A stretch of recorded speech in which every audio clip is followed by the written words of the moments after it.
It's February 9th, 2022, and we're talking to caster Joshua Joushi Howard about all things NA Academy. This is the True Sight Podcast.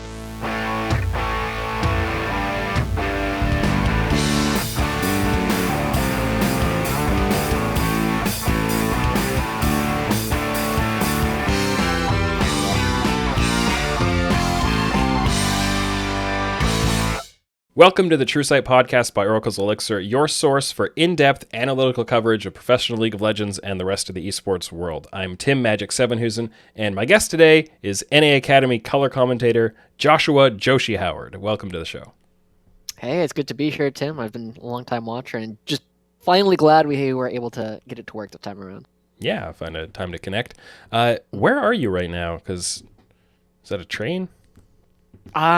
I think there's a bar, somewhere in space. It's always nice to get away from Seattle, where I normally have been. But anybody who's actually watching will get a couple of Easter eggs coming up whenever I have to take a sip. So I know, like with the whole Academy setup and all that, you guys have all been bringing in green screens, doing all kinds of fun things with them, and I'm sure that's been a lot of fun. For people who haven't been following the Academy scene. There was a whole new setup brought in for the casting this year with a dedicated team and new production. Maybe it'd be interesting to give people a bit of a background on what the setup is and how you guys have kind of laid things out for the coming year. Yeah, so if people have been following Academy, you'll typically know that in previous years there have been, I'd say, a dozen to almost as many as 20 sometimes people involved throughout the regular season where people just tag in, tag out, and oftentimes we'll know about a week ahead of time, sometimes a little bit longer, whether or not we're going to be on an upcoming show. And a lot of the people who are involved in this found this a little bit frustrating, right? If you don't know when it is that you're going to be working next, it makes it really hard to prep, and it's hard to stay motivated to continue making content around the scene if you just don't know how much you're going to be working. And so this year, they brought it down to a much smaller number. There's 6 of us. There are 2 hosts, Kangas and Mazel, 2 play-by-plays, Rafa and Mad Magical, and 2 colors, Cubby and myself, who are dedicated to it. We know we're working basically every day except for super weeks, and given the tools to work with Faceit and Riot in order to constantly create content. And if you haven't been watching Academy already, this is the year to get into it, because we've actually been having a lot of tools and are really enabled by Whooply and Trinity to just make sure that Academy constantly has new stuff churning out, and we can always show the cool stuff that the new players are doing. Yeah, and there's you mentioned a couple of people at Riot there who are kind of backing this, and I know they've been putting a lot of effort in on just the entire Proving Ground scene, so going down into the amateur side as well. As you know, last year was a huge boost of infrastructure for the amateur side, and now it's a little bit more on the production side for Academy and the stability there. And there's Kelsey Mosier also joined as as a producer there to and I think she came in a couple weeks in, but. What's it kind of been like with that group of people, and how does it work in terms of the creative side? Do you guys come up with everything yourself? Do you run with it? Is there a lot of guidance from higher up in Riot, or what's kind of the vision and the way you work all that out? Yeah, so a lot of it, we generally have, one post meeting, or we have post marts after every show, but then we have like one meeting the day after the show's finished for the week, so typically on Fridays. And we just kind of talk about like, hey, what was the cool stuff that happened this week? Where do we want to go from here?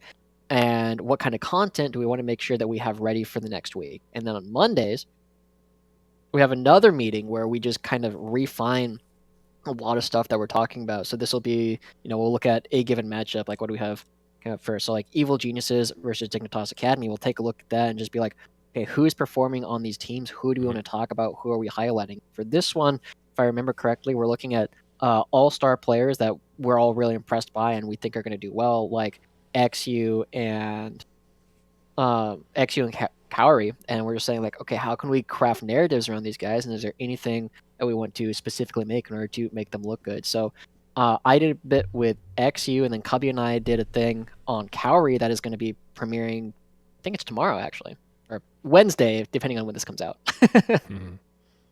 Cool. Do you guys like work a lot with the teams on what stories you're going to tell, or is that more like you come up with it and maybe you reach out for interviews or? It's mostly conceptualized on our end, right? The teams run a full gamut on like how willing they are to work with, not just us, but anybody outside the org in order to help tell the stories. And one of the things that we've been super impressed with is Dignitas, right?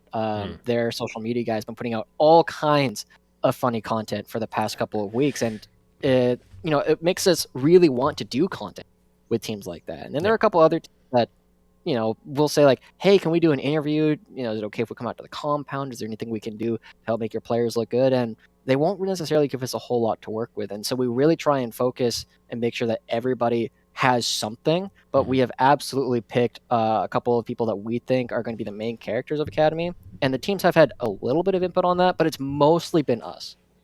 Yeah, it's really interesting. I think the Dignitas conversation, is maybe a little bit of a tangent, but if you haven't been following Dignitas, like the Dignitas LOL account, especially on Twitter, it's been amazing this year. And I honestly think they've been winning a ton of fans just with their social media game.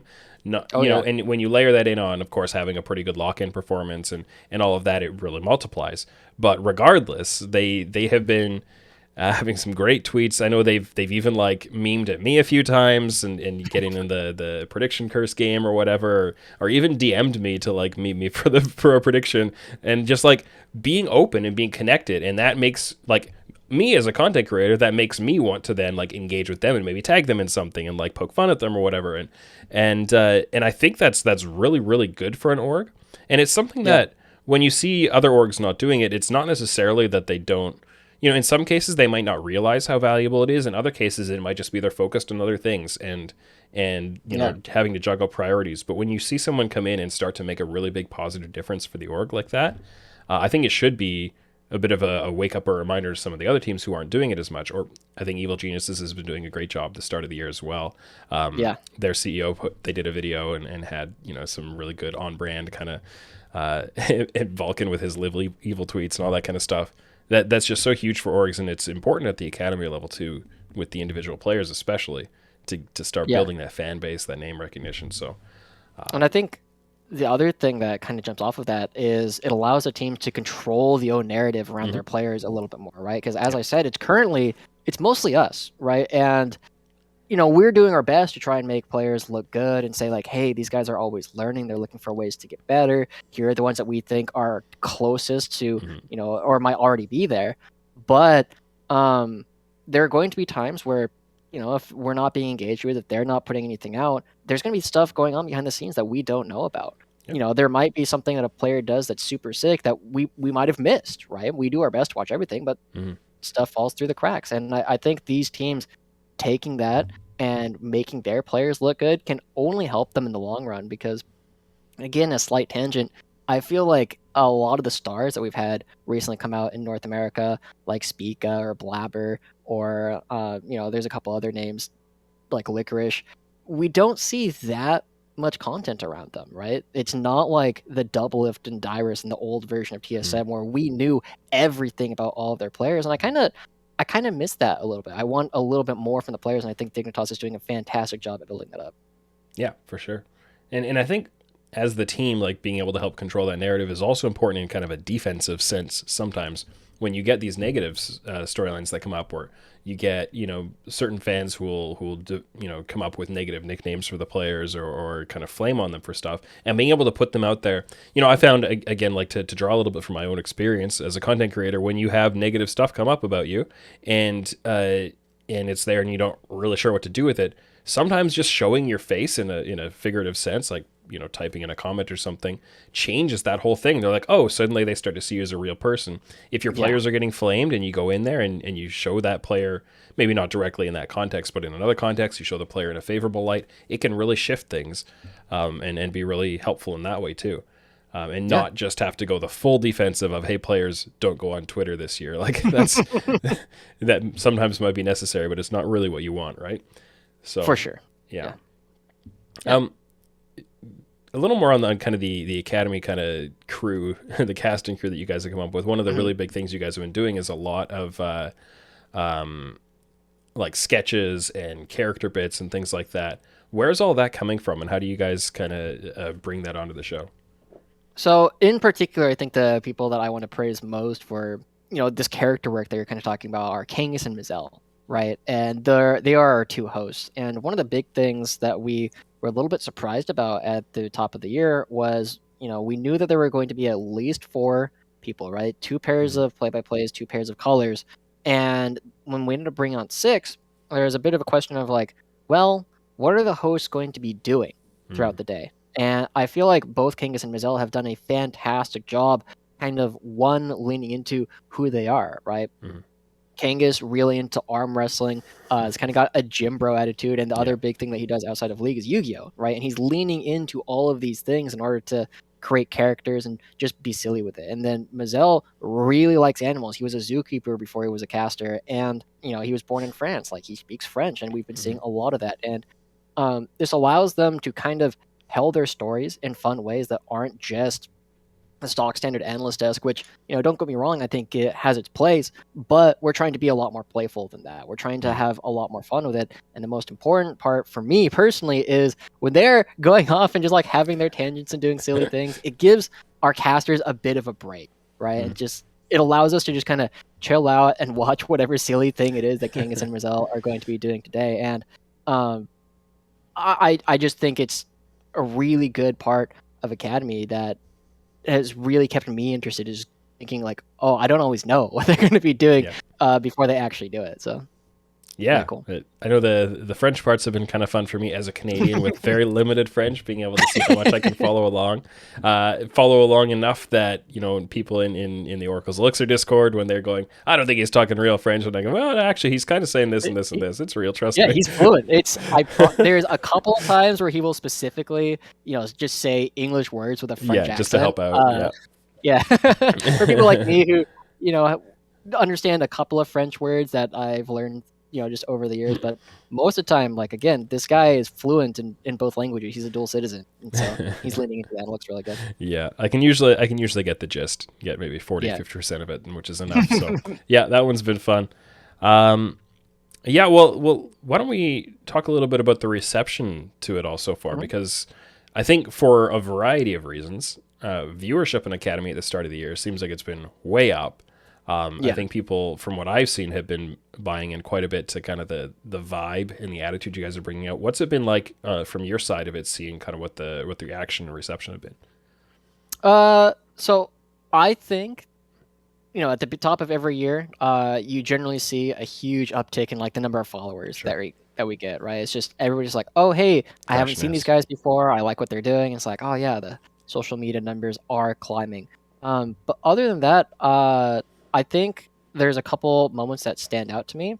There's been a couple people who will just reach out on like Twitter, or one was on Reddit, just like, hey, I saw you casting for the first time today. I think you guys are doing a really good job, and I like that you guys are willing to step out of the comfort zone of what esports broadcasting typically has been. And then the other one is, I feel like the players are feeling a lot more connected to the broadcast this year than they have in the past, where before the only thing we really saw with them was post-game interviews, and they would come on and some of them weren't really sure what to do, and others would give great interviews that would help their brand out quite a bit.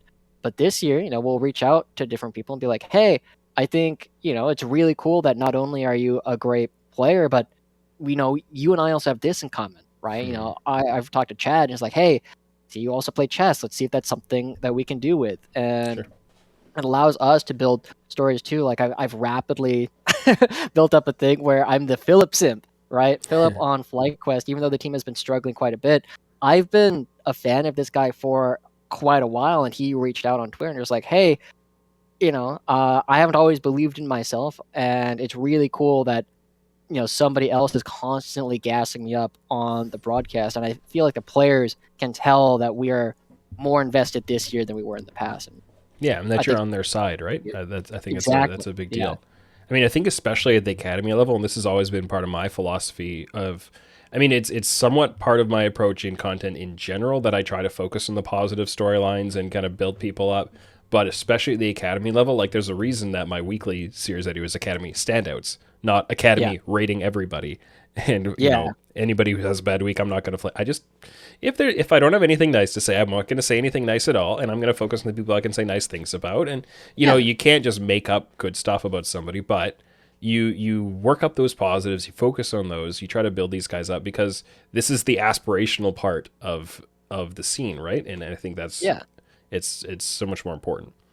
Yeah, I really like the content that you often put out, Tim, where it's just like, yeah, I think these players are looking good. I think this player might have this to work on, and that's the big thing that we always try and get to is, we try whenever there's something, you miss a flash, you don't get over the wall, you miss a skill shot. We are doing our best to just kind of laugh Yeah. at it, right? And not like in a vindictive way, but just kind of like, oh yeah, Yeah. mistakes happen, And move right? on, right?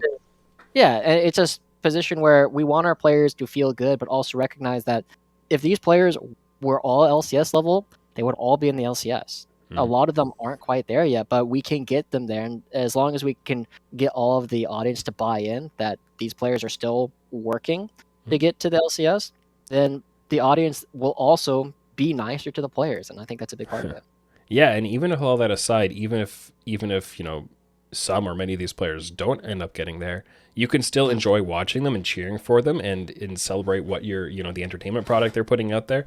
I think there's a perception among a certain part of the community that if you're not flaming all the mistakes, then you're not being honest, which I think is completely just garbage. And Yeah. I think you do have to be kind of intellectually honest about what you're watching and all that kind of stuff. But it's the way you choose to talk and the things you choose to talk about and for how long that are so Yeah. important. I think in the casting scene, I don't know if you know the StarCraft scene at all, but like one of my favorite kind of casting duos in old school people will know is Tastosis, Tasteless Oh Nartosis, yeah. who's cast StarCraft, right? Yeah. Anybody who follows any esports outside of outside of League of Legends needs to know about these guys. But one of the things I love about them so much is they are always having fun, and they will call out mistakes and be like, "Well, that was a total like you just wasted those units for nothing." But they're so optimistic and positive all Mhm. the time, and also just laughing at each other, which is they just Which make is fun of great. each Yeah. other all the time. But they talk too much sometimes about that was the greatest of all time. Like every other week, it seems like they're saying that might have been the best game I've ever watched, or like they're so almost jarringly optimistic, but that vibe doesn't mean that they don't understand the mistakes they're seeing. And I think, Yeah. I think that vibe helps all the fans to be excited and to enjoy it as well. Yeah. And I personally really prefer that kind of approach, and I think a lot of the league casting goes in that direction as well. Yeah. And I I think mean, I especially again at this level, like academy and so on, it's that much more important. Yeah, I actually had a conversation with Kelsey, Kelsey Moser, the producer that we have, about that exact thing. Because some of my roughest casts ever were situations where I was really negative, and I'd be like, "This team had a 10, 15,000 gold lead, and they threw the game, and I'm pissed about it." Yeah. And it was honest, but that's not the only way to be honest, right? Mhm. And it's a big mindset thing. If you expect to see only good League of Legends and you don't care about the teams, you just care about like the quality of the game, it is Mhm. going to kind of upset you. Mhm. But when you are able to watch and just be like, oh no, I know these guys, they're having a rough day. This guy might be a little bit tilted, but they're still going to be trying their best. And when you have the more human element to it, it naturally becomes a lot more Yeah. positive because you care not necessarily about the outcome, but just the stories that they're telling along the way. And I think that's a big thing that we're trying to lean into. And, Mhm. hopefully, Kelsey specifically found one game where I did this quite well, but, hopefully everybody else is starting to recognize that as well. It is one thing to be honest, and it's another thing entirely to be negative. Yeah, for Yeah. sure. Well, let's talk about the academy actual teams and players rather than talking conceptually about them. Oh, Let's get yeah. into something. You're a color commentator, so I think you actually have some analytical opinions. I Oh, hope. one or two. So I mean, let's just start broadly. Mhm. Maybe at the team level, which academy teams have really been standing out for you so far? Who's been maybe the biggest positive surprise? I mean, is it cheating to say CLG because they're in first? I mean, I think a lot of people looked at CLG, and I was expecting this team to be solidly middle of the pack, right? Mhm. Maybe a little bit above that, but I was not expecting this roster to be, at least at this moment, kind of head and shoulders above all the other teams. And just like watching, in particular, Dokla and Rosethorn, who had middling results last year, look really, really strong and be a big part of their success was a big surprise to me. And I think that watching Dokla, last I checked, I think he'd played 9 unique champions over 12 games and have success on almost all of them is, something that I don't think anybody was really looking for at the beginning of the year. And so CLG have just been this big standout and a big surprise to me in a lot of ways. Yeah, they're a fascinating team because when I saw them in the way they were put together, I wasn't really sure what to think given what CLG is doing at the LCS level, where they've got kind of a collection of kind of journeyman players, and then Luger coming in as like, is he going to be the star? And then at the academy level, I kind of figured they'd go a little bit more raw and a little bit more like brand new talent that hasn't had a chance in academy before, and they have a little bit more of, again, kind of journeyman players with Rosethorn in the middle as kind of the more fresh face. And having these players come in and like kind of so far, I would say outperform kind of the baseline journeyman expectation. Like, oh, we've seen these guys before, we know what they're going to do, and they're stepping up so far. And Dokla especially, I think. I mean, I've been reasonably on the Rosethorn train throughout the year. I thought he improved quite well over the course of last year, and I'm glad to see that he's continuing that trajectory. But Dokla has definitely come in and stepped up. I featured him as a standout coming out of last week, and which was just a one-up on a pretty good week the week before. And I think he's really like, excuse me, I think with the top lane pool in NA is sometimes it hasn't been the deepest pool lately for like hot prospects. And so for Dokla to come in here and say like, no, none of you are even matching up to my level yet, look at me go. I think it's been a big statement. Yeah, I think the thing that's been really impressive to me or interesting is there's a lot of narrative that as players get older, they kind of become known quantities. And, there's some element to that, right? That there is a bit of truth where, if somebody hasn't been performing for a long time, there's a question is like, will they ever perform again? But Dokla's been one of these players that has been around for a while. And even when he was playing for Team Liquid Academy last year, I thought he was okay, right? I was not super impressed, and I was kind of questioning, like, will this guy ever make it again? And I feel like his performance on CLG is just like, yeah, it's a reminder that, even as these players get older, and they are, these journeymen that you kind of talk about, they're still learning, and it's a matter of just like, there are some things that you need to do in order to enable them, and CLG have clearly stumbled upon a roster that works incredibly well together. And I got to give a lot of praise over to Prismal as well, somebody who we've known. He is a known quantity, but he is helping CLG level up so much by being, one of these father figures almost to the rest of the team. Yeah, and I mean, another comment on CLG maybe before we move on from them is that they haven't had their starting mid laner throughout this, and they've been dealing with switching that out a bit. They had Palafox for a bit, then DeMonte stepped in kind of out of the coaching side, but I believe Triple is in NA now. I'm not sure if he's playing this week. But, once they have that in place, it's not like he's a downgrade, really. Oh, for sure. He's a pretty good player, especially at an academy level. So, you have to think that assuming that they can kind of keep that rolling and kind of fit him in smoothly, they're gonna keep performing at this kind of a level. Yeah, and I can confirm that Triple will be joining the team starting Wednesday. Yeah. Good stuff.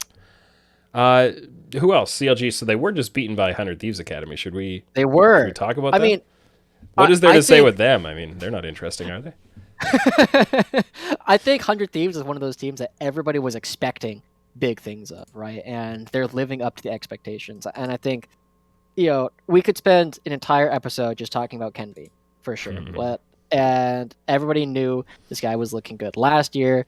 My understanding is he did receive several offers from LCS organizations, and he declined them, thinking that he was going to be able to get something better if he stuck around in Academy for another year. And watching Kenby play is something else. Like, I think he is kind of head and shoulders above almost everybody else in the jungle role right now. It's just his ability to understand and to actually take leads and carry them is crazy. And he's doing it on champions like Nidalee, that other players like XU who also play Nidalee are just like, yeah, this champion not very good right now. There's a reason why XU isn't playing, and Kenby's just like, yeah, no, give that to me over and over again, and don't worry, I'm going to carry more games. Yeah, definitely seeing him play that when other people aren't. I think he is can be the one who's played a Kindred game also, like Yeah, a little bit off of what others seem to be doing, but he's doing his own thing. I know that 100 Thieves, since they have this another year of him in Academy, they're trying to push him into a little bit more of a vocality kind of a role, a little bit more of a leadership kind of a role, which makes sense, yeah, given that they do have Gamsu there, who's also very experienced and can be more of that leadership role while they're growing up General Sniper for next year.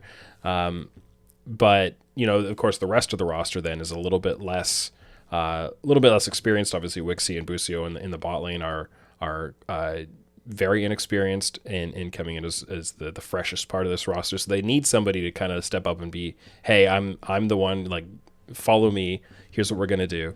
And yeah, I know that's an area of Kenvy's game that he can blossom that much more into and get yeah, hopefully earn himself into a place where he can get a top 5 team LCS role, which is what he seems to be kind of gunning for here. So, but yeah, yeah. there's so much we could talk about with Kenvy for sure, but there's a lot more to this team as well. Yeah. The big thing that I'm going to be paying a lot more attention to is Busio, very hyped player coming in on the members of 100 Thieves. And, everybody here, I think on 100 Thieves, had a decent amount of hype going into them, right? Like Gamsu and Kenvi were both part of the 100 Thieves Academy roster that won Proving Grounds last year at different points, admittedly. Jimin coming through as one, as a very lauded player from From he's the PCS. PCS, yeah. Yeah. And I'll be entirely honest, I'm still not convinced with Jimian. I He think hasn't quite shown it yet, he hasn't He quite. has moments. He has, yeah. His defensive play this last week was absolutely brilliant.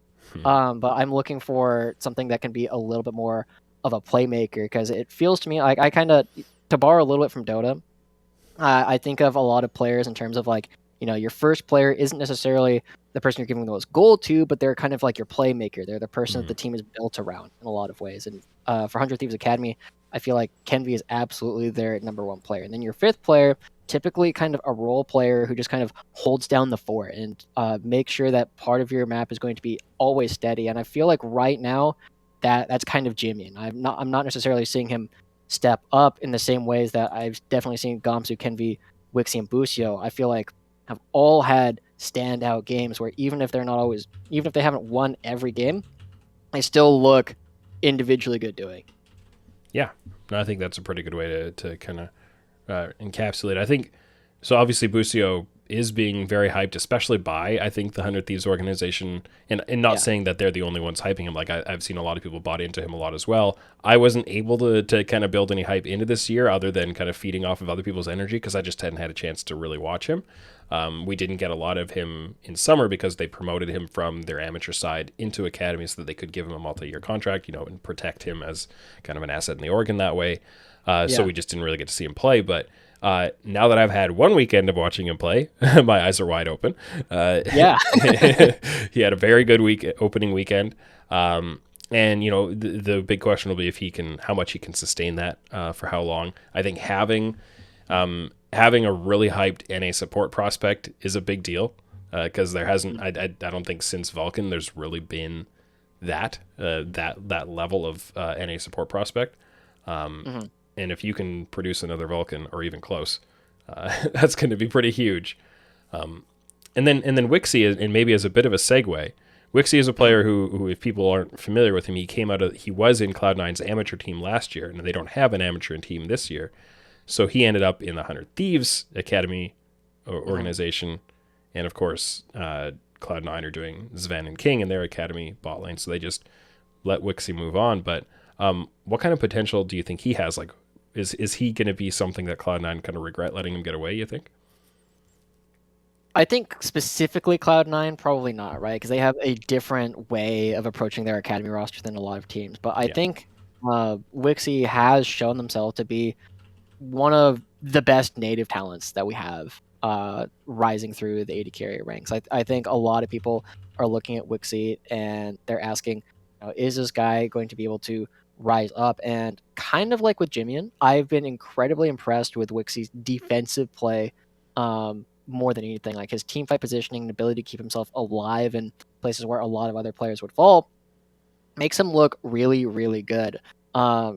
Now, the difficulty is going to be, in my opinion, for Wixie, is getting him to transition to also be a bit more fluid and able to be a strong offensive player. Because watching him play defensively is great, but you also need to have this player able to step up sometimes. And I think that's something that in 100 Thieves Academy, we haven't necessarily seen just quite yet, partly because when 100 Thieves are winning, it's because they're slamming across the board. And we don't necessarily need like one person to step up. And like half the games 100 Thieves are winning is because Kenvi just runs everything on the top. Yeah, and Wixie and Busio, or formerly Wixie and Sword, we're just kind of like, we're here too. Don't worry about it. We didn't lose. We're still looking good. But it's a question of like where can they go from? I think that's gonna be Wixie's big time. Yeah, but why don't we use that as a bit of a transition then into, I think, one of the big viewership drivers this year, which has been, especially in the past week, Cloud9 Academy. Woo. And the fact that they're bringing in something so different, right? They only just got their lineup together, but of course, the only kind of prospect they have is Copy, and then they've got veterans everywhere else, right?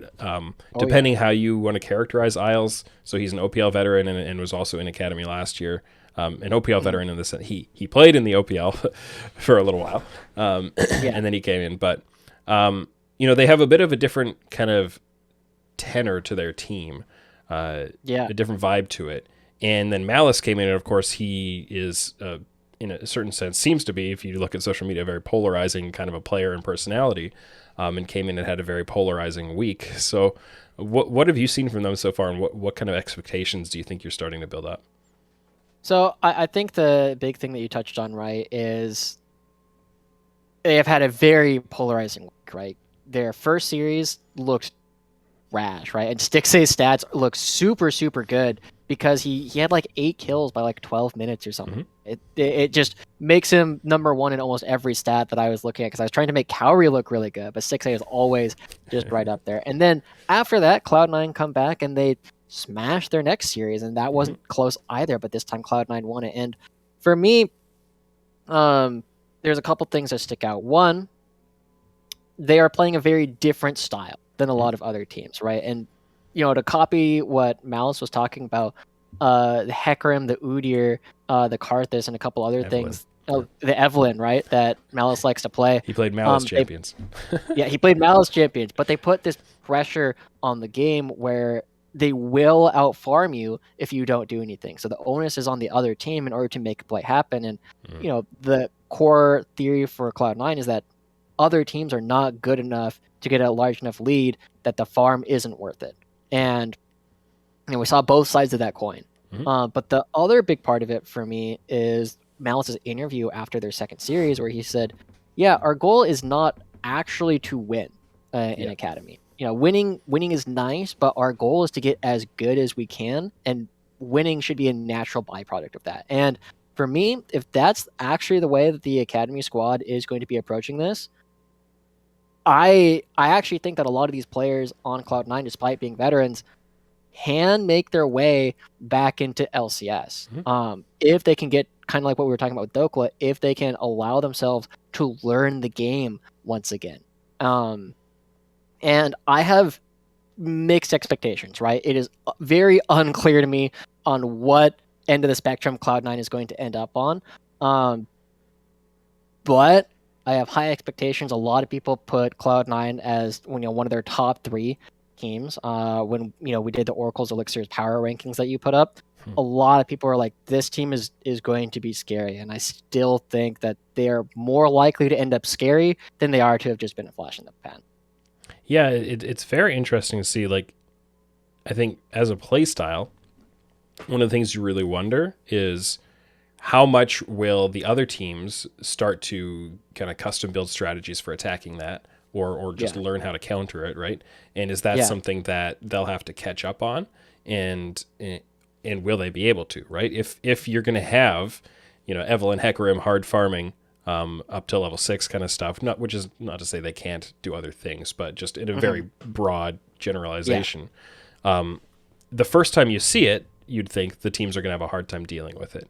But the Yeah. second, third, fourth, fifth times they see it, it should become more and more like, okay, we figured it out. We know that if we do this, it doesn't work. But what if we try this and this? And so Yeah. I think that makes it really interesting for an academy level to see, will these other teams be able to pick it up? Because they need to be able to. That's an important pro skill, is to be able Yeah. to, for the coaches and the players, Yeah. to be able to identify something that's beating you and how to overcome it. Yeah.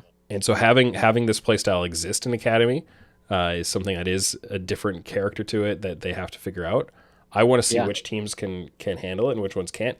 It's the first series is one that you kind of go, can we just write that one off because Malice just flew into the country, like, Yeah. 2 hours of sleep. yeah, like barely any whatever. So do you write it off Yeah. or do you not?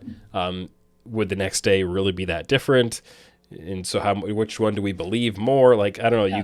You have to get more time under it, but that's kind of what I'm going to be watching for is how the teams adapt. And on the Cloud9 side, does it remain hard snowball for or hard snowball against every game? Yeah. Because they got to learn to play from behind. Also, the way I mean, I don't care how much sleep deprivation you had. Personally, the way they played from behind in that first series, Was not good.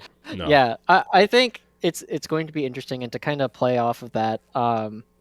One thing that I think is very much in Cloud9's favor is Darshawn. It might be. I'm looking at the list of top laners. Yeah, like he is, if not the best, he is easily top 2 laning top laners in Academy. Right? He is really good at that. And the rest of their lanes, like Copy, very strong solo queue player, and then King and Isles, they looked really good last year. They had great ability to get their back timings in. And that means that this team's floor is going to be pretty high because on average they're going to be coming out of laning phase with small advantages. And it kind of makes me think on the rest of the teams, right? You asked, will they be able to adapt to beat Cloud9? On the one hand, that is an important skill. I 100% agree. If they can learn to beat Cloud9 strategies, that is important to learn how to learn. But the other question I have is that always going to be the best usage of their time? If you accept that most of your players are individually not as strong as the Cloud9 roster, do you just work on their mechanics? Do you work on some of their early game things that they do? And it becomes a question, is like, do you want to beat Cloud9 or do you just want to get good? And so I think that's going to be really telling to see like what how their strategies end up pushing, and it's a cost benefit analysis that all teams are going to have to do. Yep, definitely. You mentioned other players. We just I don't know if we're going to be able to go through all the 10 teams here for if we need to, but what are some of the other teams? I guess if you could pick one or two other ones that you want to kind of highlight, who's been kind of another interesting story? For me, I think Immortals has been really interesting to watch so far this year. Right, they started off getting 4 wins immediately, and then since then they have gone 1-7.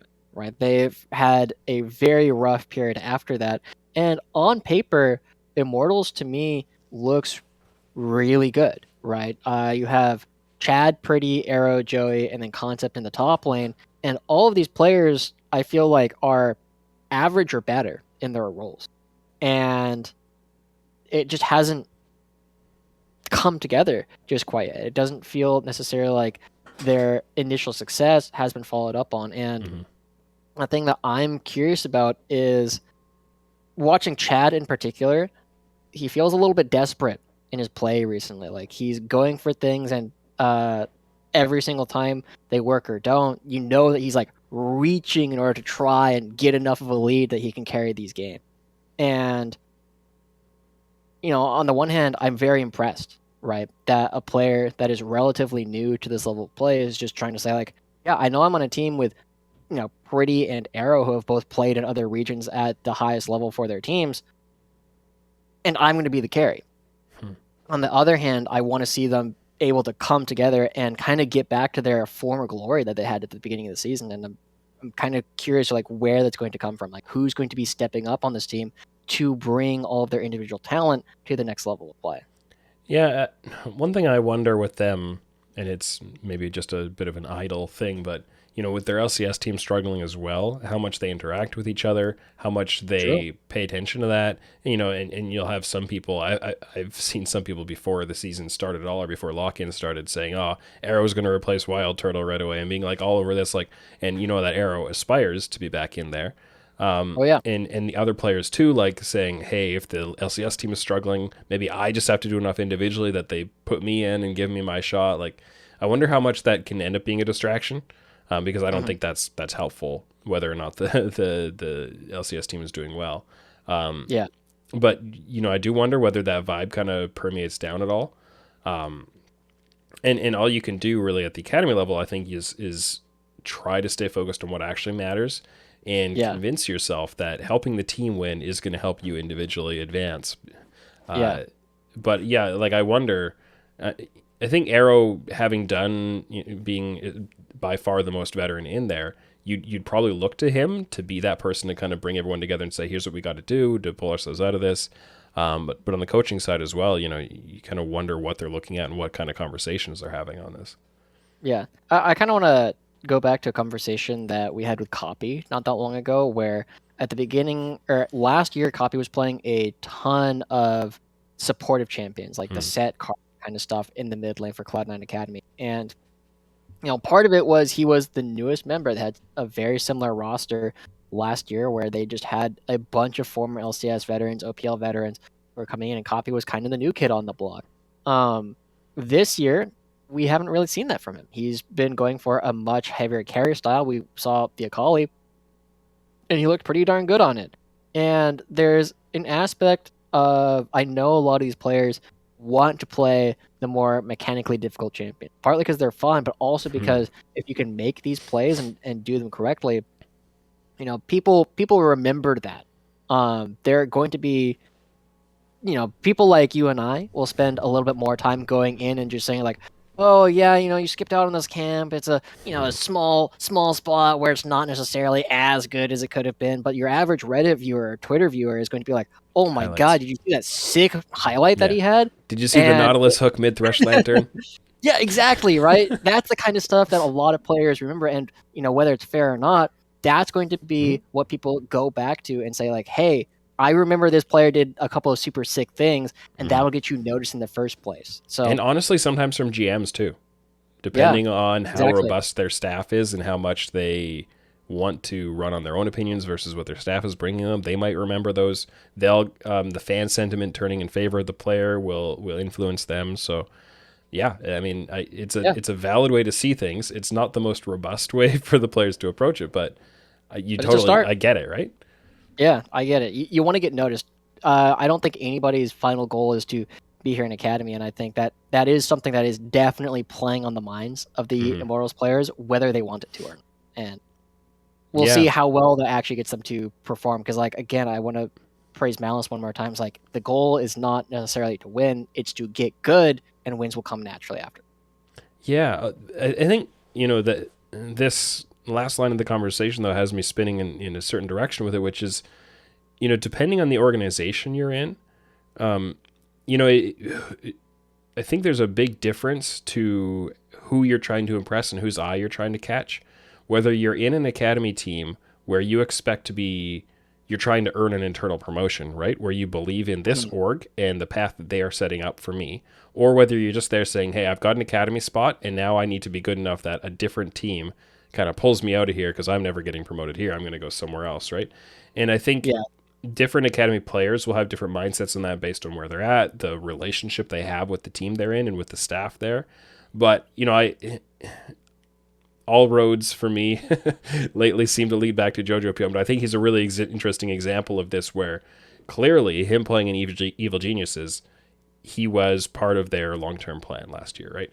And the way he played last year, sure, he went for a lot of highlight plays and things, but I don't think the way he played last year showed, hey, I'm trying to get somebody else to notice me and pick me up. It was very much, I'm trying to do things to get my team to win the game and to push this forward and push limits all the time, and try for things. Where I got the vibe, or I maybe you don't agree with it, but I got the vibe that he's trying to impress people internally and impress himself, as opposed to catch fan attention. But I'm not sure if That's that's a accurate. that's a good way to think about it, because I know like a lot of sentiment that I had seen was that Jojo Pyun looked really, really good in spring, and then kind of had a less impressive summer. Hmm. At least that was the vibe I was getting from like Twitter and Reddit. And I think if you're looking for these pop-off plays, that is 100% true. Jojo did not look as exciting in the summer. But I also think you could tell that he had his nose to the grindstone, and so I never really thought about it the way that you bring up, like who is he trying to impress? And the internal scouts, I think, are a big part of that. Yeah, and I I think it think depends a lot on the org, but go ahead. yeah. Well, I was gonna say like setting the example aside because examples are not necessarily the actual full encapsulation of the topic, but Hmm. I think it does. I'm sure it has to change the way a player is going to approach their play, whether or Yeah, not they have faith in the org they're in to have their own kind of best interests and promotion at heart, right? And yeah, it's a topic I think about a lot, especially when I kind of put myself in the seat of a general manager or talk to GMs and coaches who are doing kind of the roster management. And how do you get these players to feel bought in and committed to you? yeah, Especially when it comes to a player like Sniper, who is an amateur and can only commit for 1 year. Uh, yeah. True. will be a free agent at the end of this offseason, but will not leave 100 Thieves. He could if he wanted, and stranger things have happened, but the amount of buy-in that he feels from the 100 Thieves org, it, kind of guarantees he's going to be back for next year for Academy because they've communicated very clearly to him and shown by their actions, we've got a plan for you. We've got a roadmap for you. Yeah. Why would you go somewhere else? Yeah, I think Sniper is one of the perfect examples of like you're trying to show 100 Thieves in this case that you want to stick around, and I think there are others, right? Kind of going back to the what is the LCS team looking like, where Immortals is kind of struggling, Mhm. but one of the historic examples that we looked at last year was Ayla playing for Team Liquid Academy. Mhm. He was, Ayla looked pretty darn good. I think he was one of the best supports that we had last year. Yeah. But was he ever going to be replacing Core JJ? Mhm. Probably not, right? No. And so it is one of these interesting things where I've been really curious to see which teams are going to promote from within and transition between the two teams. And that's why I think like the Cloud9s and the Team Liquids are really interesting, because are they going to promote from within? I think it would be difficult to get them to do that. But are they going to be able to create these really strong teams with a lot of really strong pieces? Absolutely. And so it's all about to me, it says a lot more about the strategy of the organization Mhm. than a lot of the players, and which players are going to be willing to sign with which org. Yeah, for sure. Mhm. Um, yeah. So there, I think Team Liquid is an interesting one to talk about. Uh, they have kind of lost Ayla to the LCS side because of the Core JJ Yeah, situation, and Ayla's performing really well, I think. So true. I they've mean, got we all knew he was Rhino. good. Yeah, they've got Rhino back in. Well, I've had conversations with some people who hear me talk about Ayla after a couple weeks into the year, and they're like, "Oh, Mhm. why are you getting so carried away with saying how good Ayla is? We've only seen him in like 5 games." I'm like, "No, I've You've seen him only in seen him like in 100 5 games. games. I've been watching him for a long time, and I've been telling everybody this guy would be a Yeah, mid-tier LCS support." yeah, Uh, Regardless of that, on the academy side, though, they've got a pretty solid lineup this year, and like you oh were yeah, saying, it's more in that vein of kind of the C9 style, like strong squad with backing up our LCS team. I don't know if they're doing internal scrims much, but what have Mhm. you kind of seen from them? I mean, from again, I worked with Team Liquid for a couple of years during their academy, and back at the time, there wasn't a whole lot of internal scrims. I don't know how much that has changed in the past 2 years, but you can definitely tell like they've stuck to the same players for a while now. Mhm. Armeo, Harry, and Jan have been a part of this roster for is this might be their third year, definitely their I think it's second. Jan's second, and I think Mhm. our Mayo and Harry It's might be been a second while. as well. Yeah. Feels like a long time. It feels like a long time for sure. And then Jenkins was promoted to LCS on a different Yeah. roster, right? Um, but they're clearly sticking to these players, and to their credit, like Team Liquid won last year, right? They were Hmm. incredibly strong, and sticking to the same core, you're only shaking up a couple of places. And in fact, the only place that they had intended to shake up was the top lane, where they brought in Bradley to replace Jenkins. And due to that, I'm expecting Team Liquid to continue to have a whole lot of success based on the fact that all of their players have been super consistent, and they've all looked good. There's a reason why they were winning so hard last year. The Rhino situation is interesting to me, and so is the Bradley situation, because both of them are coming in, and it feels like, no discredit to them, but almost like, yeah, you'll do in a lot of ways, right? It doesn't necessarily feel to me like Team Liquid came into this year saying, we want this player to fill this role on the team, which to me says that instead they're just trying to develop talent in order to make them individually good, even if it's not necessarily a super cohesive team in the meantime. Sure. Yeah, and you typically get the sense out of the Team Liquid org that what matters is winning LCS. And then at the academy level, they're just gonna. I get the vibe from them, like, let's let the academy level do whatever they think is best for them, and hopefully will be valuable for the org in some way, but not necessarily having a big long-term unified plan for it all, which doesn't have to be a criticism, but they put together something that is really quality at the academy level, and wins a lot. And they've gotten value out of that over the past couple of years. Obviously, the tactical situation was not what they planned, but that worked out well for them. Armeo filling in for Santorin was useful. Ayla is giving them really good value right now. And, I think it's a pretty good case study in how Academy can be useful as just a repository of pretty good players who you can use when you need to. As opposed to being dedicated talent pipeline in the 100 Thieves or Evil Geniuses vein, right? Yeah.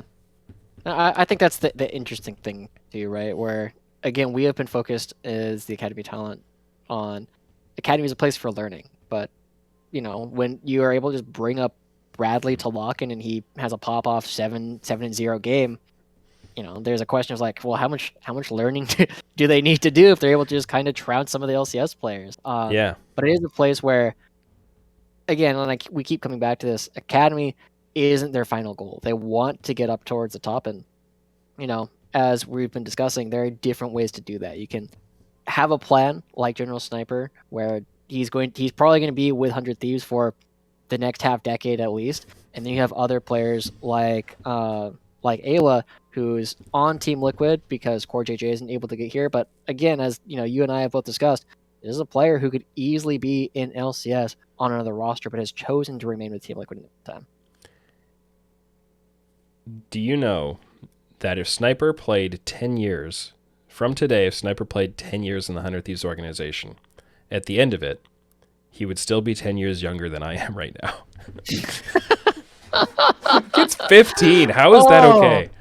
That's crazy, man. I mean, I feel on the older side too, right? I'm only 27, but I don't know. Like, are there any LCS players who are even?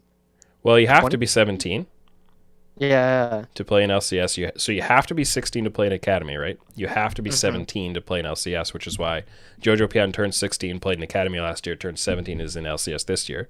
And Sniper's on that trajectory. 15, now he can be an amateur. He'll turn 16 kind of end of this year. He can play play in Academy next year. So, yeah, that and it's super exciting as like an NA talent aficionado to see. Anytime a player gets promoted up, it's exciting, right? But there's something that feels a little bit different when it's the players coming in at like minimum age and coming in and you're like, wow, and they're this good to start.